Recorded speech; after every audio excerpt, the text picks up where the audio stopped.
ಇದು ಇಡೀ ಕರ್ನಾಟಕ ಜನರು ನೋಡಲೇಬೇಕಾದಂತಹ ಸುದ್ದಿ. ಕೆಲವೇ ಕ್ಷಣಗಳಲ್ಲಿ ಕರ್ನಾಟಕದಲ್ಲಿ ಮೇಜರ್ ಬದಲಾವಣೆಯಾಗುತ್ತೆ. ಸಿದ್ದರಾಮಯ್ಯ ಸಂಪುಟ ಸಭೆಗೆ ಕೌಂಟ್ ಡೌನ್ ಸ್ಟಾರ್ಟ್ ಆಗಿದೆ.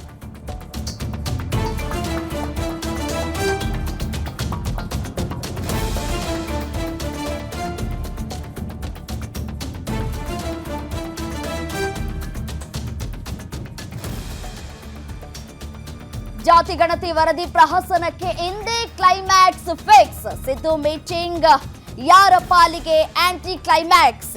ಒಂದೇ ಒಂದು ಸಭೆಯಲ್ಲಿ ಸೀನ್ ಎಲ್ಲವೂ ಕೂಡ ಚೇಂಜ್ ಮಾಡ್ತಾರಾ ಸಿದ್ದರಾಮಯ್ಯನವರು.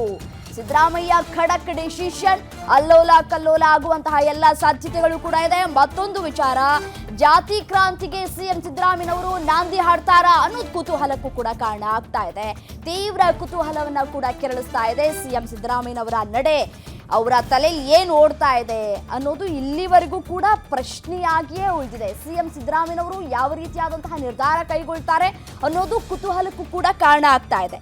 ಜಾತಿ ಗಣತಿ ಭವಿಷ್ಯ ನಿರ್ಣಾಯಕ ಹಂತವನ್ನ ತಲುಪಿದೆ. ಇನ್ನೇನು ಕೆಲವೇ ಕ್ಷಣಗಳಲ್ಲಿ ಮೀಟಿಂಗ್ ಆರಂಭ ಆಗುತ್ತೆ. ಯಾರ ಪಾಲಿಗೆ ಆಂಟಿ ಕ್ಲೈಮ್ಯಾಕ್ಸ್ ಸಿಗುತ್ತೆ ಅನ್ನೋದು ಪ್ರಶ್ನೆ ಆಗಿರುವಂಥದ್ದು. ಸಂಪುಟ ಸಭೆಗೆ ಕೌಂಟ್ ಡೌನ್ ಶುರುವಾಗಿದೆ. ಈ ಸಭೆಯಲ್ಲಿ ರಾಜ್ಯ ಸರ್ಕಾರ ಮಹತ್ವದ ನಿರ್ಧಾರಕ್ಕೂ ಕೂಡ ಬರಲಿಕ್ಕಿದೆ. ಮತ್ತೊಂದು ಜಾತಿ ಕ್ರಾಂತಿಗೆ ಸಿಎಂ ಸಿದ್ದರಾಮಯ್ಯ ನಾಂದಿ ಹಾಡುವಂತಹ ಎಲ್ಲ ಸಾಧ್ಯತೆಗಳು ಕೂಡ ಹೆಚ್ಚಾಗಿ ಕಂಡು ಬರ್ತಾ ಇದೆ. ಕ್ಯಾಬಿನೆಟ್ ಕ್ಲೈಮ್ಯಾಕ್ಸ್ ಹಂತವನ್ನ ತಲುಪಿದೆ. ಸಭೆಯ ಆರಂಭದಲ್ಲಿ ಅಭಿಪ್ರಾಯವನ್ನ ಕೂಡ ಸಂಗ್ರಹಿಸುತ್ತಾರೆ ಸಿಎಂ ಸಿದ್ದರಾಮಯ್ಯನವರು.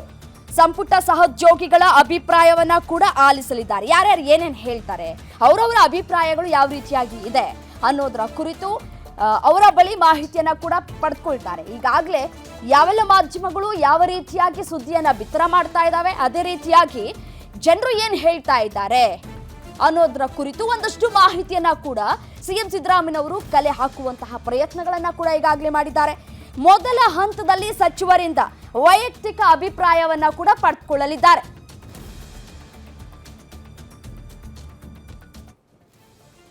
ರಾಜ್ಯದ ಜನರ ಚಿತ್ತ ಸಿಎಂ ಸಿದ್ದರಾಮಯ್ಯ ಸಂಪುಟ ಸಭೆಯತ್ತ. ಸಿದ್ದರಾಮಯ್ಯ ನೇತೃತ್ವದಲ್ಲಿ ಕ್ರೂಷಿಯಲ್ ಕ್ಯಾಬಿನೆಟ್ ಮೀಟಿಂಗ್.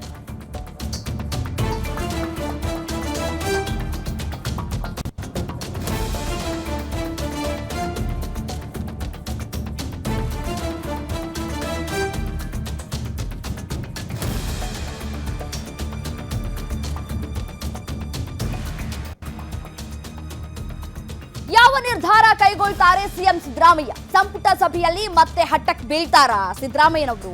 ವಿರೋಧ ಇರೋ ಮಂತ್ರಿಗಳ ಮನವೊಲಿಸ್ತಾರಾ ಸಿದ್ದರಾಮಯ್ಯ? ಪ್ರಬಲ ಸಮುದಾಯಗಳ ವಿರೋಧಕ್ಕೆ ಮಣಿತಾರಾ ಸಿಎಂ ಸಿದ್ದರಾಮಯ್ಯನವರು ಅನ್ನುವಂತಹ ಪ್ರಶ್ನೆಗಳು ಕೂಡ ಇದೀಗ ಉದ್ಭವ ಆಗ್ತಾ ಇದೆ. ಸಾಕಷ್ಟು ಸಚಿವರು ಒತ್ತಡ ಹೇರುವಂತಹ ಕೆಲಸವನ್ನ ಕೂಡ ಮಾಡ್ತಾ ಇದ್ದಾರೆ. ಈಗೇನು ಜಾತಿ ಗಣತಿ ಪರವಾಗಿ ಇರುವಂತಹ ಸಚಿವರುಗಳು ಕೂಡ ಇದನ್ನ ನೀವು ಮಂಡನೆ ಮಾಡ್ಬಿಡಿ ಅನ್ನುವಂತಹ ಮಾತುಗಳನ್ನ ಆಡ್ತಾ ಇದ್ದಾರೆ. ಸಿಎಂ ಪರ ನಿಂತಿದ್ದಾರೆ, ಆಗಿದ್ದಾಗ್ಲಿ ಹೋಗಿದ್ದೋಗ್ಲಿ ನಾವು ನಿಮ್ಮ ಪರ ನಿಂತ್ಕೊಳ್ತೀವಿ ಅನ್ನುವಂತಹ ಮಾತುಗಳನ್ನ ಆಡ್ತಾ ಇದ್ದಾರೆ. ಬಟ್ ಆದ್ರೆ ಇದಕ್ಕೆ ಲಿಂಗಾಯತ ಸಮುದಾಯ, ಒಕ್ಕಲಿಗ ಸಮುದಾಯ ಭಾರಿ ವಿರೋಧವನ್ನ ಕೂಡ ವ್ಯಕ್ತಪಡಿಸ್ತಾ ಇದೆ. ಅವೈಜ್ಞಾನಿಕವಾಗಿದೆ ಜಾತಿ ಗಣತಿ ಅಂತ ಹೇಳಿ ಸಾಕಷ್ಟು ವಿರೋಧವನ್ನ ಕೂಡ ವ್ಯಕ್ತಪಡಿಸ್ತಾ ಇದ್ದಾರೆ. ಮತ್ತೊಂದು ಕಡೆ ಬಿಜೆಪಿ ಮತ್ತೆ ಜೆಡಿಎಸ್ ಕಾದು ನೋಡುವ ತಂತ್ರಕ್ಕೆ ಮೊರೆ ಹೋಗಿದ್ದಾರೆ. ಈ ಸಂಪುಟ ಸಭೆಯಲ್ಲಿ ಏನಾಗುತ್ತೆ, ಯಾವ ರೀತಿಯಾದಂತಹ ತೀರ್ಮಾನಗಳನ್ನ ಕೈಗೊಳ್ಳಲಾಗತ್ತೆ ಅನ್ನೋದರ ಕುರಿತು ಕಾದು ನೋಡಿ ಆ ನಂತರ ಏನ್ ಮುಂದಿನ ಸ್ಟೆಪ್ ಅನ್ನ ತೆಗೆದುಕೊಳ್ಬೇಕು ಅನ್ನುವಂತಹ ನಿಟ್ಟಿನಲ್ಲಿ ಅವರು ಕೂಡ ಒಂದಷ್ಟು ತಯಾರಿಯನ್ನ ಕೂಡ ಮಾಡ್ಕೊಳ್ತಾ ಇದ್ದಾರೆ. ಆದ್ರೆ ಇವತ್ತು ಏನಾಗತ್ತೆ, ನಿರ್ಣಾಯಕ ಹಂತವನ್ನ ತಲುಪಿದೆ. ಸೊ ಈ ಒಂದು ಕ್ಯಾಬಿನೆಟ್ ಮೀಟಿಂಗ್ನತ್ತ ಇಡೀ ಕರ್ನಾಟಕದ ಜನತೆ ಕಾದು ಕುಳಿತಿದ್ದಾರೆ.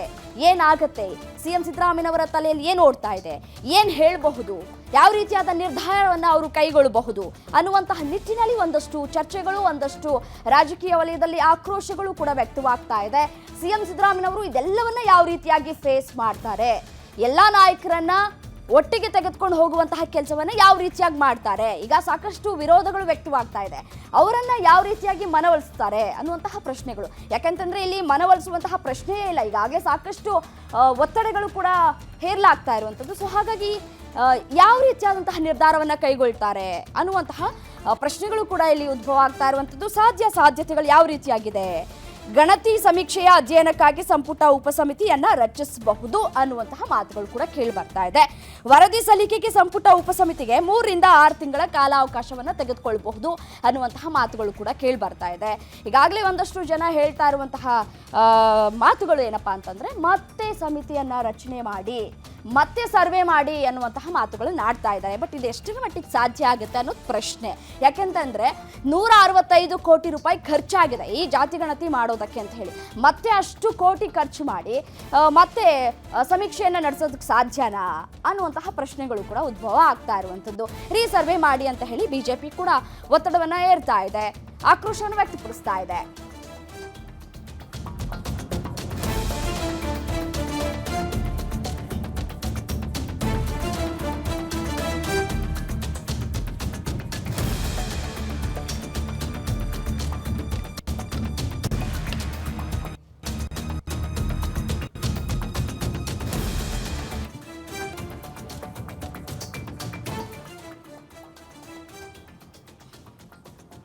ಒಕ್ಕಲಿಗರ ಪರವಾಗಿ ಗಟ್ಟಿಯಾಗಿ ನಿಲ್ತಾರಾ ಡಿಕೆ ಶಿವಕುಮಾರ್ ಅವರು?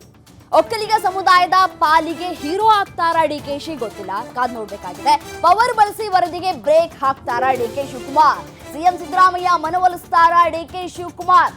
ಮೊನ್ನೆಯಷ್ಟೇ ಒಕ್ಕಲಿಗರ ಸಭೆಯನ್ನ ಕೂಡ ನಡೆಸಿದ್ರು ಡಿಕೆ ಶಿವಕುಮಾರ್ ಅವರು. ಸಭೆಯಲ್ಲಿ ವ್ಯಕ್ತವಾದಂತಹ ಅಭಿಪ್ರಾಯವನ್ನ ಕೂಡ ಡಿಕೆ ಶಿವಕುಮಾರ್ ಮಂಡಿಸಲಿದ್ದಾರೆ.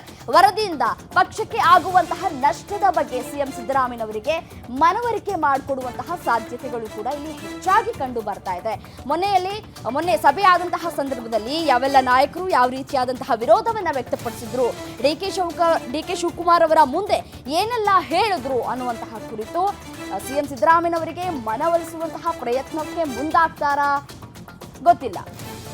ಸಿಎಂ ಸಿದ್ದರಾಮಯ್ಯ ಮನವೊಲಿಸ್ತಾರ ಡಿಕೆ ಶಿವಕುಮಾರ್ ಅನ್ನುವಂತಹ ಪ್ರಶ್ನೆಯಾಗಿ ಉಳಿದಿರುವಂತದ್ದು. ಯಾಕಂತಂದ್ರೆ ಈಗಾಗಲೇ ಸ್ವಾಮೀಜಿಗಳು ಕೂಡ ಒತ್ತಡವನ್ನ ಹಾಕ್ತಾ ಇದ್ದಾರೆ ಡಿಕೆ ಶಿವಕುಮಾರ್ ಅವರಿಗೆ.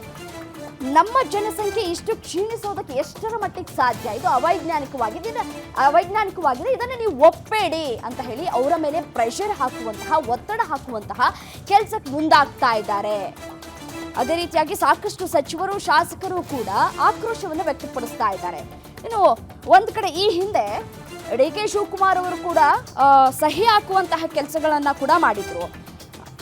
ಸೊ ಈಗಲೂ ಕೂಡ ಅದೇ ರೀತಿಯಾದಂತಹ ಸ್ಟ್ಯಾಂಡ್ ತೆಗೆದುಕೊಳ್ತಾರ ಗೊತ್ತಿಲ್ಲ, ಕಾದ್ ನೋಡೋಣ.